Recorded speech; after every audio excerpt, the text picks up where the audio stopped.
People I've met in motorsport come from all walks of life. I've been a winemaker for a long, long time. Came from a fairly old established winemaking family, started in 1894.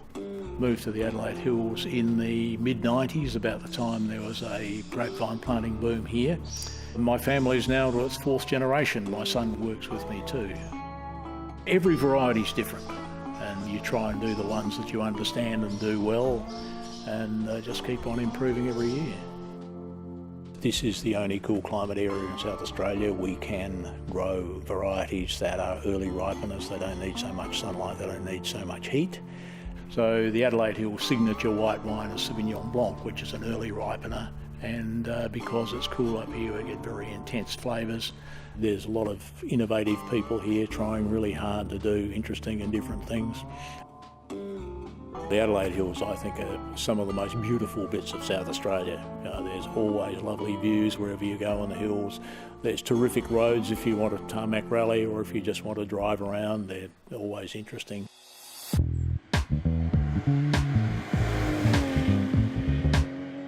This is a 1969 240Z. It's set up as pretty much a full race car. It's in modified class, which gives us a lot of freedoms. We can do suspension changes, the engine's very well tuned, the car's extensively lightened. And we're driving it in the early classic section, and we think we'll be fairly competitive. I've just always loved cars. I guess I'm competitive, I like going fast, so motorsport's it. It's a very exciting thing to do. My navigator's my wife. She says it's the only time I ever do exactly what she tells me.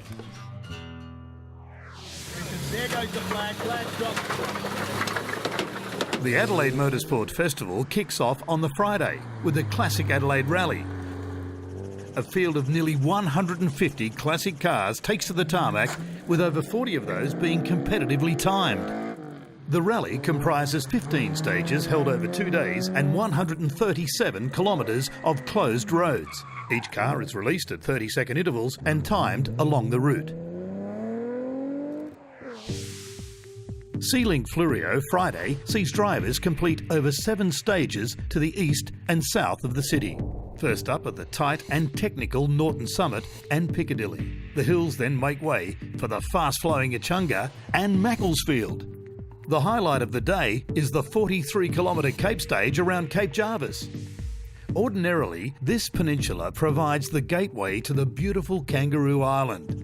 This weekend, however, it's a different form of sightseeing. On Saturday, competitors complete 8 stages in the Utter Delights Adelaide Hills. In the morning are the picturesque Anstey Hills and Chainer Pond stages. By afternoon, drivers have had a full tour of the hills around towns like Stirling and Harndorf. The day ends once again in Adelaide with a champagne ceremony at Victoria Park. Following a wet morning at Victoria Park's official start, the sun breaks through. The dry conditions are perfect for the older vehicles, and many competitors are able to clean the base times, making for a very close race. Local driver Craig Haseman leads the charge. Basically, cars just come back from winning Targa Tasmania, classic outright. It's a Triumph TR7 V8 with a modified 5-litre Rover V8 engine. Goes quite quick and is fairly light and nimble. The body shape's true to the 1980s, and it's developed and evolved, and as we've raced it through other Targa events around the country, it's evolved and become faster. We definitely want to win. We're here to have a crack at certainly be on the podium and certainly racing for first place. Meet Haseman's main rival, Adam Kaplan. Craig's a pretty seasoned competitor, and obviously Adelaide local, he knows the roads pretty well. He knows his car, he's been running it for quite a long time. Adam's a very good driver. I love competing against Adam. This is all new to us. We're hoping to be fast. Everything we've done says we should be fast. We couldn't have prepared any better. We've done a lot of recce, we've done a lot of work to the car, and if all goes to plan, hopefully we can be competitive. So it's a 1985 Mazda RX-7, done up as a Group C Alan Moffat replica, except it runs a 13B turbo. Fair bit of horsepower, not a lot of technology. So it's just a lot of fun to drive. This event for me is a little bit of unfinished business. Back in 2007 we were running our Adelaide. We had a massive smash, we had a mechanical failure and absolutely totaled the car and nearly totaled ourselves. So for me Adelaide's all about unfinished business. I'm back here to finish it off and do it properly. With Classic Adelaide, it's proven over the history that interstate competitors have struggled just through the local knowledge. Nick Strakaisen in a 944 Porsche Turbo Cup, he'll be quick. Roger Patterson in his 911 Turbo, who's a seasoned campaigner.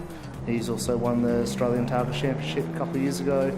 Tony Quinn bringing a RS200 down, which nobody's seen. Tony's always a reliable seasoned campaigner. Tim Natstan, of course, in his Z, he'll be quick.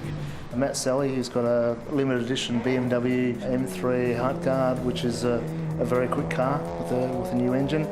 It's good to see this event back on the calendar, and I hope in the years to come that it actually becomes a more significant 3-4 day event, because Adelaide's definitely got roads to carry it. This can become a really significant event for South Australia. By lunchtime, Haseman leads by 6 seconds to Kaplan, with Napstein a further 6 seconds off the pace. In fourth place is Tony Quinn.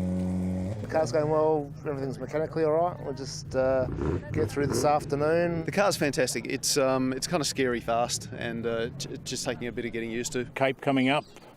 It's a bit of an endurance test to see if the engines will last that long, because there's going to be a lot of flat out on the Cape.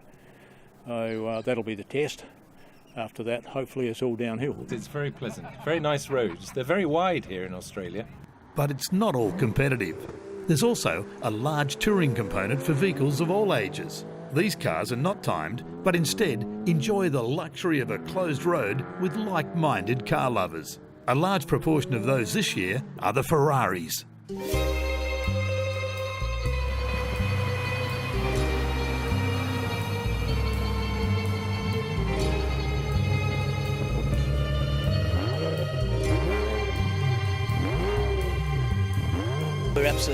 We're so happy to be here at Classic Adelaide, and to mark the Ferrari sponsorship of the event, we've brought for the very first time the first 488 GTB on Australian roads, and the first time it's been seen anywhere in Australia here this weekend in Adelaide. The 488 GTB is a 3.9 litre V8 twin turbo producing 670 horsepower. Obviously all Ferraris are technical milestones, but this one particularly, it's our very first rear mid-engine V8 twin turbo since the amazing F40 from 1987. So an amazing amount of technology, amazing amount of power, 21% more power than its predecessor, but incredibly about 20% more fuel efficient. So this is state of the art in the automotive world. We've actually had two big events here for Ferrari in Adelaide in the last 12 months. So we were here at the Clipsal 500, where I brought a couple of Formula One cars and a La Ferrari and what have you, and now Classic Adelaide happy to bring this car. I've also got a Formula One car out at Victoria Park, and lots of other Ferraris on displays. We have all the customer cars here. 10% of all competitors here this week and this weekend are Ferrari owners. It's great for the fans. It's also great for our owners to be able to drive their beautiful cars on some of the most beautiful landscapes I've ever seen. In the touring section, we've got all sorts of cars, from old race cars to modern day limited series cars. I mean, there's a particular car here called a 458 Speciale Aperta. Only a handful ever came to Australia, and happens to be one South Australian customer. So that's here on the rally.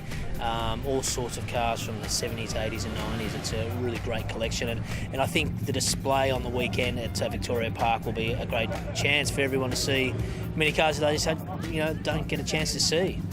I'm a crazy car guy, and I'm a big Ferrari fan, so I've been with the company for 15 years. I'm lucky. It's every boyhood's dream, so I kind of live that dream every day. So yeah, I'm pretty happy. The second last stage of the day is known as the Cape. At 43 kilometres in length, it's a gruelling journey along a beautiful coastline and only a stone's throw from Kangaroo Island. By day's end, Haseman comes out on top, with Kaplan close behind, just 6 seconds back, and Patterson, in a Porsche 911 RS, moves up to third place. Napstein drops to fifth. But the day's not over. Friday ends in a celebration of motorsport at the Guja Street Party.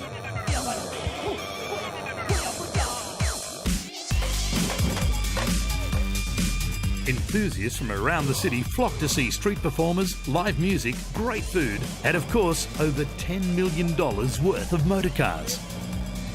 The street party's always a hit, and it's bumper to bumper. That's the jewel in the crown, isn't it? You know, it's always been terrific. Coming up after the break, a car enthusiast delight. Day one of the Victoria Park Sprint.